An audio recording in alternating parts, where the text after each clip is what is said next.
Howdy ladies and gents, my name is Thom Gibson, and in today's video we're looking at why I post videos and photos of my students on social media. Disclaimer is that I know that a lot of districts do not allow this, and so you may not be able to do this unless you take photos and videos where students' faces are not included, or you conceal them by either blurring them out or putting little smiley faces on their faces or something like that. Secondly, if you are allowed to take photos, most schools generally have a list of parents who say, I do not want my student's photo to be involved in anything that has to do with any kind of media. Take a look at that list and take note of which of those students are in your classes, or if you're going around the school and talking to different students about different things on camera or taking photos, that you're not getting one of those students. So the two social medias that I really use are YouTube primarily and Instagram. My Instagram is an education-focused Instagram. I do post things about myself that are not necessarily related to education, nothing that I have any qualms about to anybody seeing. And the target demographic of my YouTube channel is actually other teachers. And so keep that in mind when I'm talking about this. These are the two social media platforms that I'm going to be referring to. And so the first reason that I post photos and videos of my students and my classroom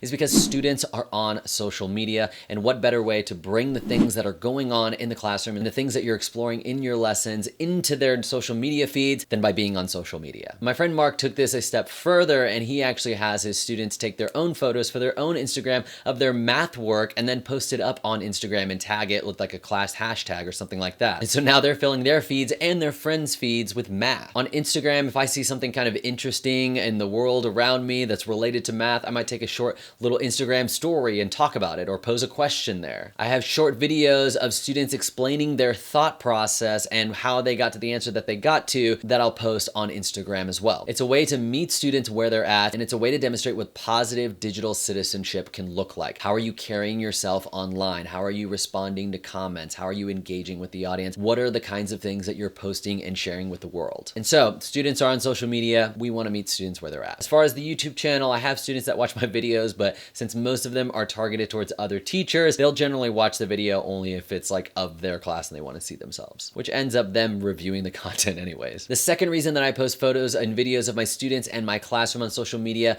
is to give the parents a glimpse into what our classroom looks like. Most parents, when they ask their kids how school was, they won't get much outside of fine. On my YouTube channel, I have documented my process for doing different math lessons and different robotics lessons, whether it's the sumo bot competition in robotics class or how we're using Cheez-Its to kind of understand how square roots look. Parents love to see their kids getting excited and smiling and laughing and enjoying their educational experience and showing what they know and expressing joy in learning. And a side note, doing more vlogs from the classroom has actually encouraged me to think, what could I do that's in my class that's more engaging that would actually make for a really good video? That's probably kind of backwards. You probably want to just have really engaging content and then be like, let me videotape this. But for me, this process has made me a better teacher, thinking what will actually be something that's going to pull the kids in and engage them. A couple of best practices is as soon as I upload a new video onto YouTube, I will immediately send a link to everyone in the class as well as their parents to say,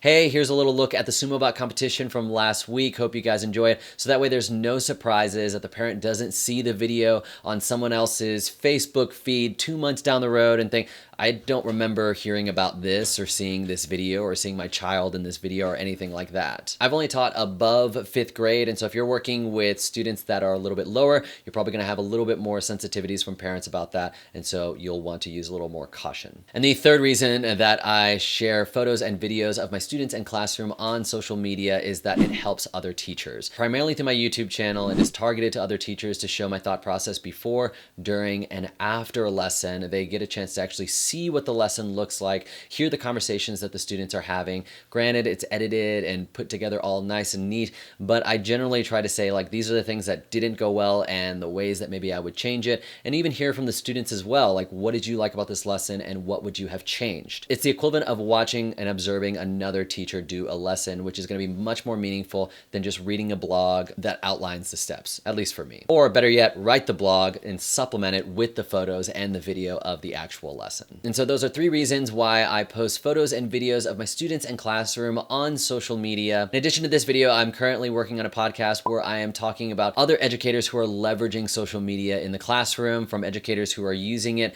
and teaching their students to create content that has an impact on their community, or other teachers that are using it to develop more professional opportunities for themselves as educators. That podcast episode will be up soon. It is called Stories from the Classroom. And if you are watching this a little bit after the release date, the podcast may already be out. So check the description for a link to that episode. If you'd like to stay in the loop with any upcoming videos, be sure to subscribe. I do teaching tip videos as well as vlogs from my classroom, in addition to episodes of the Stories from the Classroom podcast on this channel as well. I'm Thom Gibson. Thanks so much for watching. I hope you learned something today, and I'll see you in the next one.